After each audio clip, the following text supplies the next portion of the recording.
Assalamualaikum warahmatullahi wabarakatuh. Alhamdulillah, alhamdulillahilladzi nahmaduhu wa nasta'inuhu wa nastaghfiruh wa na'udzu billahi min shururi anfusina wa min sayyi'ati a'malina. Man yahdihillahu fala mudilla lahu wa man yudlil fala hadiya lahu. Asyhadu an la ilaha illallah wahdahu la syarika lahu wa asyhadu anna Muhammadan abduhu wa rasuluh la nabiyya wa rasulahu ba'd. Wallahu ta'ala fi kitabil karim ba'da a'udzu billahi minasy syaithanir rajim. Bismillahirrahmanirrahim. Ya ayyuhalladzina amanu taqullaha haqqa tuqatih wa la tamutunna illa wa antum muslimun. Waqala ya ayyuhalladzina amanu taqullaha wa qulu qawlan sadida yuslih lakum a'malakum wa yaghfir lakum dhunubakum wa man yuti'illaha wa rasulahu faqad faza fawzan 'azima. Inna ashrafal hadis kitabullah wa khairul huda huda Muhammadin wa syarrul umuri muhdatsatuha ala inna kulla muhdatsatin fid din bid'ah wa kullu bid'atin dhalalah wa kullu dhalalatin fin nar. Rabbi shrah li sadri wa yassir li amri wahlul 'uqdatam min lisani yafqahu qawli. Allahumma la sahla illa ma ja'altahu sahlan wa anta taj'alul huzna idza syi'ta sahlan. Allahumma barik wa sallim wa barik. Allahumma salli ala Ibrahim wa ala ali. Jemaah salat maghrib yang dimuliakan Allah, alhamdulillah pada kesempatan yang berbahagia ini kita bersyukur kepada Allah Subhanahu wa taala di mana kita diberikan nikmat dan anugerah nikmat yang luar biasa Allah Subhanahu wa taala sehingga kita bisa melaksanakan salat maghrib secara berjamaah. Nikmat yang luar biasa yang Allah berikan ini sehingga kita bisa melangkahkan kaki dari tempat kita tinggal menuju masjidnya mulia ini.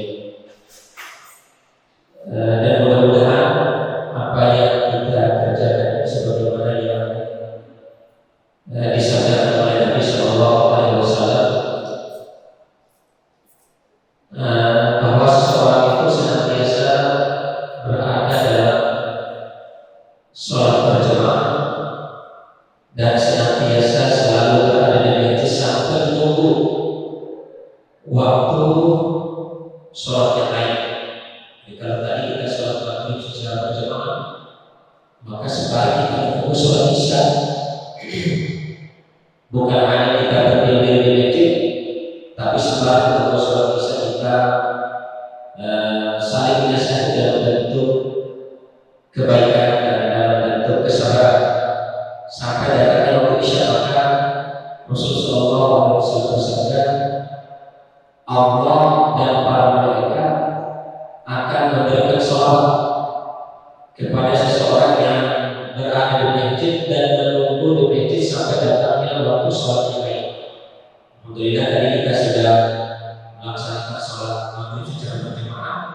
Sembari menunggu sholat isya kita menasihati dalam bentuk kebaikan dan kesabaran. Apa makna daripada bahwa malaikat itu akan memberikan sholawat?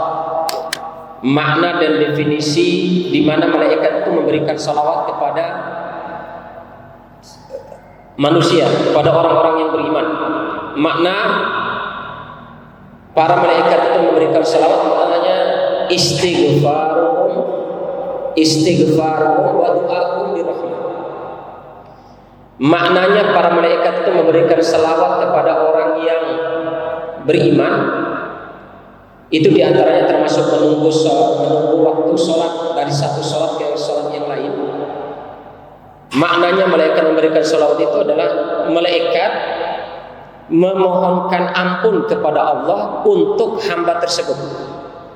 Itu maknanya. Jadi malaikat memohon ampun kepada Allah untuk hamba yang melakukan perbuatan-perbuatan tersebut, termasuk diantaranya adalah seseorang atau kita orang Islam ini berada di masjid sembari menunggu datangnya waktu sholat yang lain. Itu diantara yang menyebabkan para malaikat itu memberikan salawat kepada seseorang. Ya. Kemudian makna yang kedua, istighfarul malaikat, bermakna salawatnya para malaikat itu makna yang kedua adalah doa birrahmah. Para malaikat itu berdoa kepada Allah supaya Allah melimpahkan rahmat kasih sayangnya kepada hamba tersebut. Nah, termasuk yang didoakan oleh para malaikat, di mana para malaikat berselawat kepada umat Muhammad SAW, diantaranya adalah berada di masjid sembari menunggu waktu sholat wajib yang lain. Nah, alhamdulillah termasuk apa yang kita laksanakan pada kesempatan yang berbahagia ini.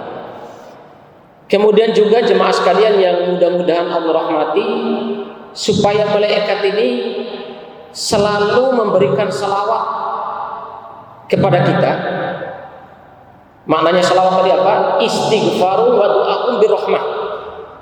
Para malaikat itu berdoa kepada Allah supaya Allah ampunkan dosa hamba tersebut dan Allah limpahkan rahmat kasih sayang kepada hamba tersebut. Itu doanya para malaikat, maknanya salawatnya para malaikat.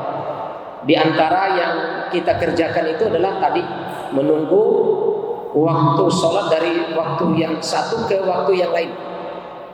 Kemudian yang kedua, yakni tidur dalam keadaan suci. Tidur dalam keadaan suci maksudnya tidur dalam keadaan berwudu. Ya. Innallaha malaikatahu yusholluna 'alan bata wa huwa thahir. Nabi SAW bersabda, barang siapa, sesungguhnya Allah dan para malaikatnya berselawat kepada umat Muhammad, kepada orang Islam yang sebelum tidur malamnya dia berwudu. Dia berwudu. Berarti kalau kita berwudu sebelum tidur malam ini, Allah dan para malaikat memberikan selawat kepada kita. Berarti para malaikat itu memohon kepada Allah supaya Allah ampuni dosa hamba yang tidur dalam keadaan berwudu. Sebelum tidur dia berwudu, dan Allah limpahkan rahmat kasih sayang kepada hamba yang tidur dalam keadaan berwudu.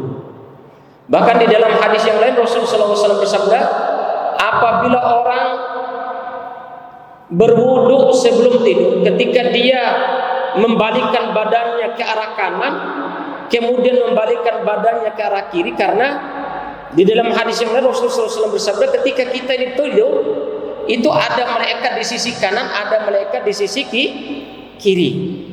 Maka ketika kita balikkan badan kita ke sisi kanan, maka malaikat yang berada di sisi kanan kita akan berdoa, ya Allah, ampunilah si fulan ini dan berikanlah kasih sayangmu kepada fulan ini karena dia tidur dalam keadaan berwudu, ya Allah, dalam keadaan suci. Ketika kita membalikkan badan kita ke arah kiri, maka malaikat juga pun berkata, ya ampunilah dosa si fulan dan berikanlah limpahan kasih sayangmu, ya Allah, kepada hambamu karena dia tidur dalam keadaan berwudu. Ini jemaah sekalian yang mudah-mudahan Allah rahmati, di mana Allah dan para malaikat itu akan memberikan salawat kepada kita, termasuk tadi menunggu satu sholat ke sholat yang ke waktu yang lain.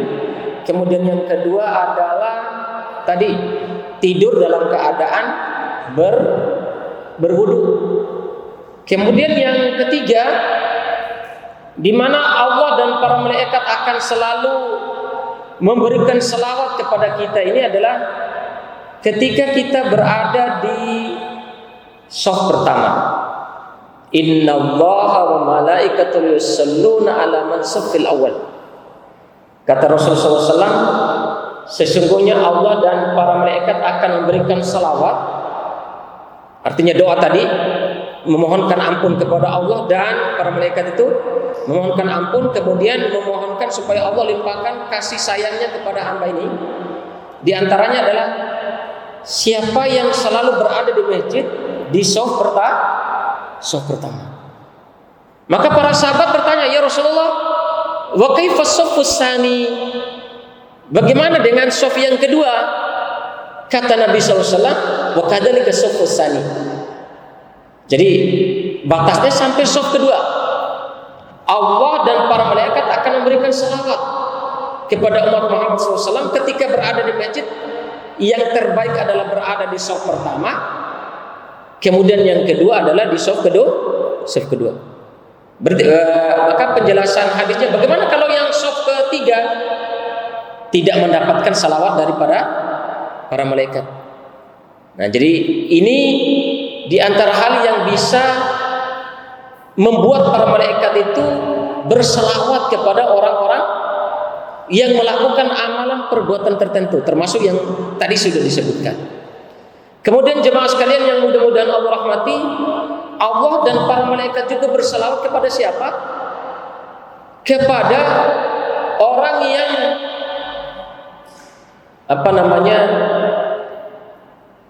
menjenguk orang yang sakit.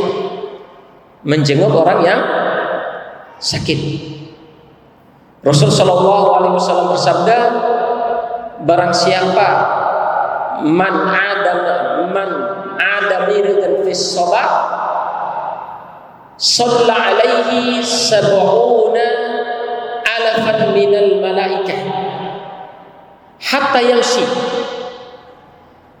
Wa man kana 'ada maridan fil masya shalla alaihi malaikatun sab'una alafan hatta sawa. Kata Nabi sallallahu alaihi wasallam, barang siapa yang menjenguk orang sakit ketika pada waktu pagi ya, maka 70.000 malaikat, 70.000 malaikat, sab'una alafan, 70.000 malaikat akan memberikan salawat kepada orang yang menjenguk orang sakit pada waktu pagi hari, dan malaikat angkat berselawat itu sampai datangnya waktu sore. Subhanallah, itu luar biasa. 70.000 malaikat dengan kita menjenguk orang yang sakit pada waktu pagi, diselawati oleh para malaikat. 7.000 malaikat memberikan salawat kepada orang yang menjenguk orang yang sakit itu.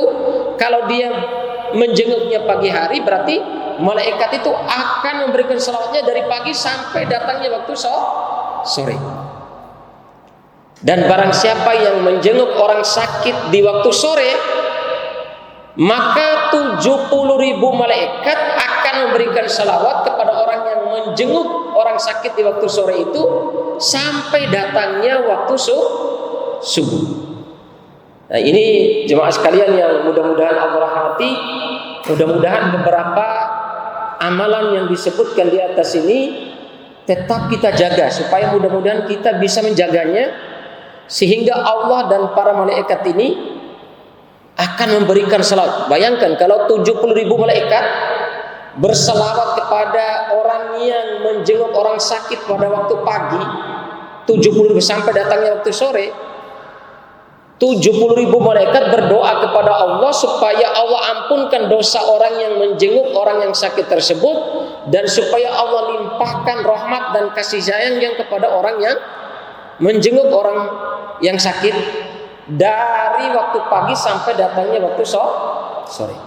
Itu masya Allah, itu luar biasa sekali. Kemudian jemaah sekalian yang mudah-mudahan Allah rahmati, di antara juga di mana para malaikat akan memberikan salawat kepada orang-orang yang beriman, yaitu pengikut Muhammad SAW, yakni orang yang suka berselawat kepada Nabi kita Muhammad Sallallahu Alaihi Wasallam. Maka sering-seringlah lisan kita ini untuk berselawat kepada Nabi kita Muhammad sallallahu alaihi wasallam, ya. Nah, jadi ini jemaah salat maghrib yang mudah-mudahan Allah rahmati, beberapa amalan yang mesti kita jaga dalam keseharian kita sehingga kita mendapatkan selawatnya para malaikat. Jemaah sekalian yang mudah-mudahan Allah rahmati, Allah, ya, kalau kita sebaik-baik nama Allah itu ya, yaitu Allah. Dialah Allah Subhanahu wa taala ahsanul khaliqin. Dialah Allah Subhanahu wa taala sebaik-baik yang menciptakan kita ini. Sebaik-baik yang menciptakan kita ini adalah Allah Subhanahu wa taala. Kalau di dalam surat Al-Mu'min, Allah Subhanahu wa taala berfirman, Allah mengajak kita untuk merenungi bagaimana ciptaan Allah Subhanahu wa taala, bagaimana dasar kita ini diciptakan.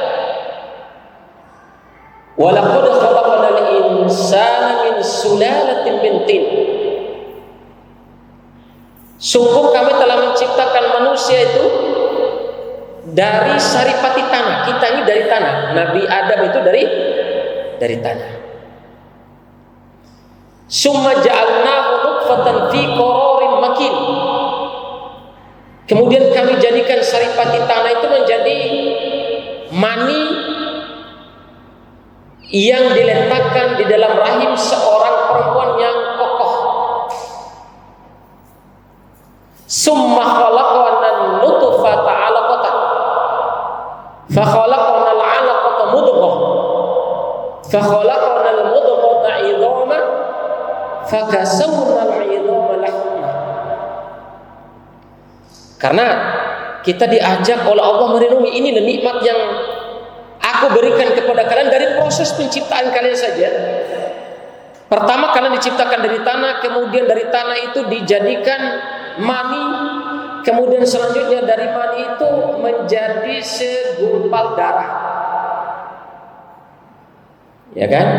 Segumpal darah. Dari segumpal darah menjadi daging. Dari daging menjadi dari segumpal darah menjadi segumpal daging, kemudian dari segumpal daging itu kami jadikan kalian itu idhama, tulang belulang. Kemudian kami jadikan kalian ini, kami bungkus tulang belulang kalian itu menjadi dengan dengan daging. Lihat bagaimana Allah Subhanahu wa taala proses menciptakan kita ini dari tanah, kemudian dari mani, kemudian menjadi segumpal darah, kemudian dari darah menjadi segumpal daging, kemudian dari segumpal daging menjadi tulang, kemudian kami bungkus tulang belulang itu dengan daging-daging kalian ini. Allah mengajak kita berpikir, beginilah proses awal penciptaan kalian ini. Summa innakum ba'da dzalika lamayyitun. Kemudian setelah itu kalian akan pasti mati. Summa innakum ba'da dzalika lamayyitun. Allah ingatkan bahwa ketika kalian proses penciptaannya seperti itu, kemudian menjadi tulang belulang, kemudian dibungkusnya tulang belulang kalian itu dengan daging. Ketika kalian menikmati kehidupan dunia ini, ingat, summa innakum ba'da dzalika lamayyitun. Ingat, pasti setelah itu kalian akan mati. Pasti setelah itu kalian akan mati. Kemudian Allah Subhanahu wa taala, summa innakum yaumal qiyamati tub'atsun. Kemudian pada hari kiamat nanti pasti kalian akan dibangkitkan. Tub'atsun itu maksudnya dibangkitkan, dihidupkan kembali. Dimatikan, hidup, mati, kemudian dihidupkan kembali, dibangkitkan kembali. Summa innakum yaumal qiyamati tub'atsun. Dibangkitkan oleh Allah Subhanahu wa taala. Nah, maka Allah ajak kita ini untuk berpikir bahwa ketika kalian diciptakan ini, kalian pasti akan mati dan pasti juga kalian akan dibangkitkan. Jemaah sekalian yang mudah-mudahan Allah rahmati, kalau di dalam firman Allah Subhanahu wa taala, Allah Subhanahu wa taala yakni nurun fauqa nur, cahaya di atas cahaya. Cahayanya Allah yang sungguh sangat luar biasa itu adalah Allah Subhanahu wa taala. Allah alladzi khalaqas samawati bighairi amadin tarawnaha. Allah Subhanahu wa taala menciptakan langit ini tanpa tiang. Tanpa tiang. Begitu indah dan kokoh. Begitu luar biasa ciptaan Allah, langit di atas kita dengan pemandangan yang sungguh sangat indah, tanpa tiang dan tidak mudah roboh dan begitu seimbang. Allah ciptakan ini untuk apa? Untuk keindahan kita. Makanya di dalam surat Al-Mulk Allah Subhanahu wa taala berfirman, "Alladzi khalaqa sab'a samawatin tibaqa ma taru fi khalqir rahmani min tafawut farji'il basara hal tara min futut thumma rji'il basara karrataini yanqalibu ilaikal basara khasi'an wa huwa hasir." Dialah Allah Subhanahu wa taala yang menciptakan langit ini bertingkat-tingkat. Langit pertama, langit kedua, langit ketiga, langit keempat sampai langit ketujuh. Allah ciptakan ini tanpa tiang.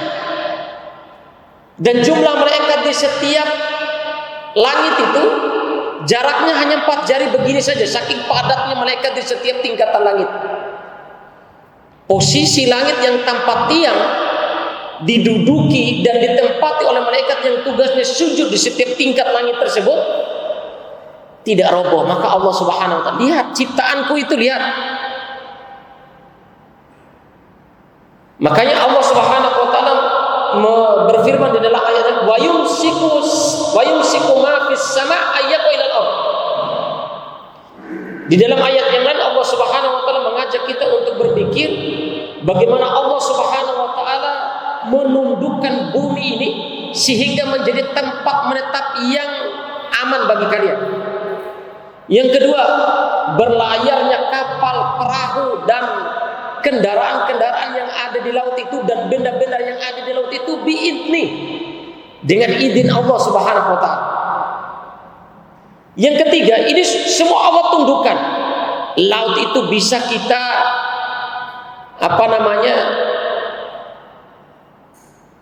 untuk bepergian, untuk safar lewat laut. Allah tundukkan laut itu sehingga bisa berlayar kapal-kapal besar, kapal-kapal kecil, kapal-kapal nelayan. Berenangnya kita bisa manfaatkan laut itu karena Allah sudah tundukkan laut itu. Itu nikmat Allah. Ajak kita ini berpikir bagaimana Allah menundukkan bumi ini. Kemudian yang kedua, bagaimana Allah menundukkan laut. Kemudian yang ketiga, berpikirlah wahai manusia, bagaimana aku Allah menahan benda-benda yang ada di langit ini jatuh menimpa kalian yang ada di bumi ini. Wa yumsiku ma fis sama'i yaqa'u 'alal ardh. Allah mengajak kita berpikir bagaimana Allah menjaga benda-benda yang ada di langit ini tidak jatuh begitu gampang sehingga menimpa kita yang berada di bumi ini. Itu Allah jaga. Itu Allah jaga. Maka Allah Subhanahu wa taala berfirman tadi dalam surat Al-Mulk, dialah Allah yang menciptakan langit ini bertingkat-tingkat tanpa tiang. Ma tara fi khalqir rahmani min tafawut.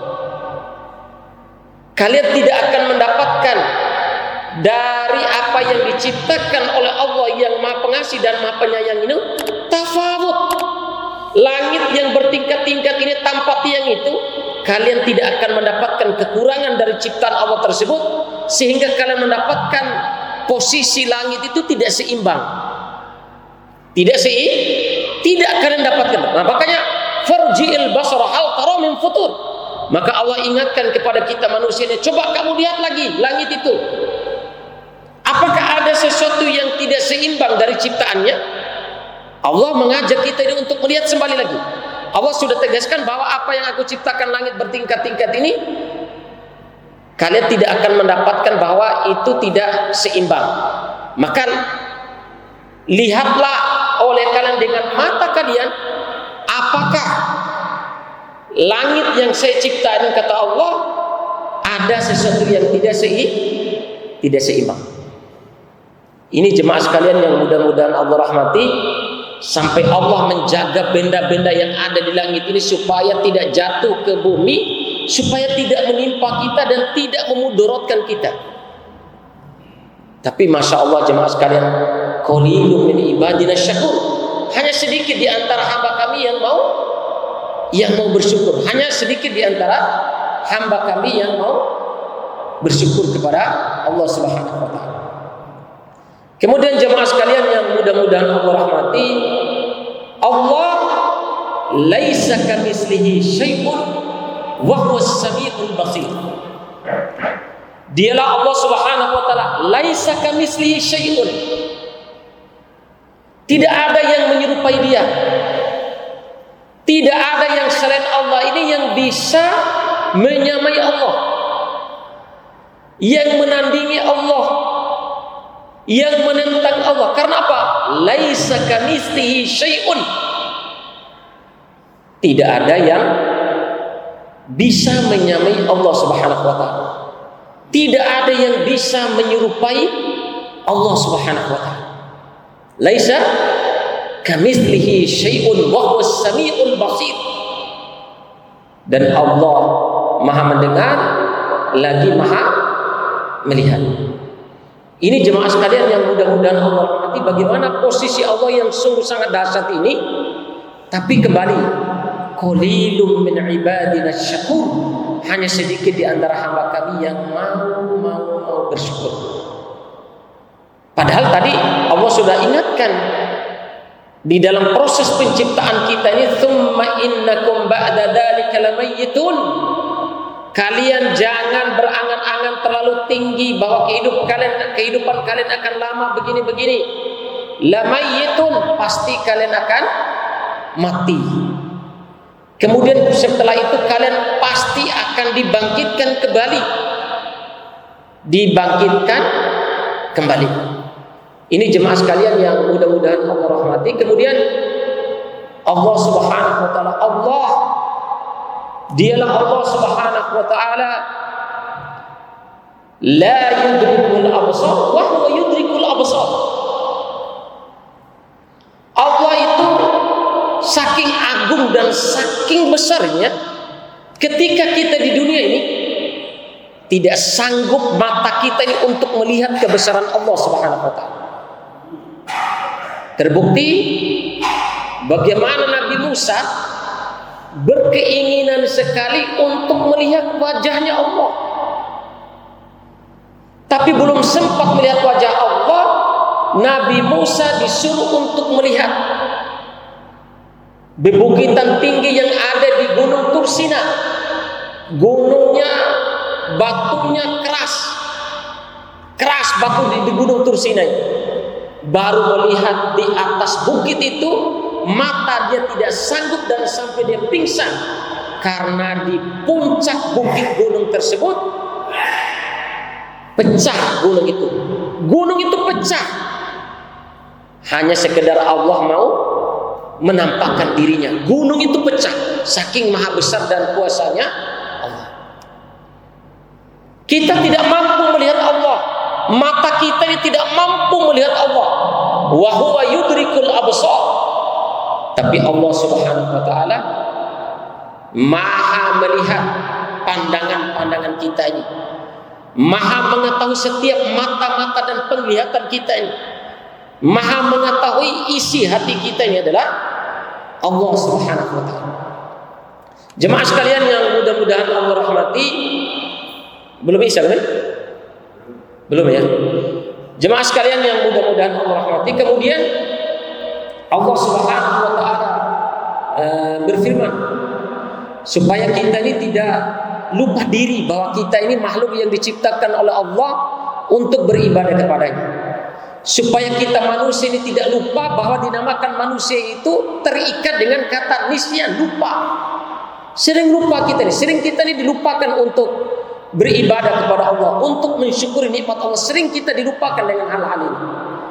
Maka kembali Allah ingatkan dengan Al-Quran, Allah ingatkan dengan firman-Nya, Allah ingatkan dengan kalamnya ini, supaya kita sadar akan posisi kita sebagai manusia ini. Jemaah sekalian yang mudah-mudahan Allah rahmati, Allah Subhanahu wa taala berfirman, la yakhfa alaihi mithqala la yakhfa alaihi mithqalu dzarratin fil ardi wala fis sama. Allah Subhanahu wa taala berfirman, tidak ada sekecil apapun barang, benda yang kelihatan maupun yang tidak kelihatan di kasat mata kita manusia ini, sekecil apapun, sesembunyi apapun makhluk yang ada di bumi ini, tidak ada yang tersembunyi, tidak ada yang bisa tidak dilihat oleh Allah. Pasti Allah Maha melihatnya, pasti Allah Maha mengetahuinya, sekecil apapun itu. Maka jemaah sekalian yang mudah-mudahan Allah rahmati, kenapa kita ini kalau sholat sunnah harus pindah-pindah tempat itu? Jangan sholat sunnah di satu tempat saja, supaya banyak saksi nanti dengan apa yang kita kerjakan itu. Tembok, kemudian lantai yang kita pakai untuk sujud dan berdiri, itu semuanya menjadi saksi di hadapan Allah. Begitu juga kulit-kulit kita, kaki-kaki kita ini semua akan menjadi saksi yang meringankan dan juga saksi yang memberatkan kita pada hari kiamat.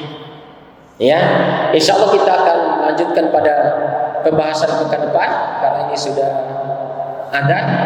Kita tutup kajian kita pada malam hari ini dengan doa kafaratul majlis. Subhanallahumma wa bihamdika asyhadu an la ilaha illa anta astaghfiruka wa atubu ilaik. Wassalamu alaikum warahmatullahi wabarakatuh.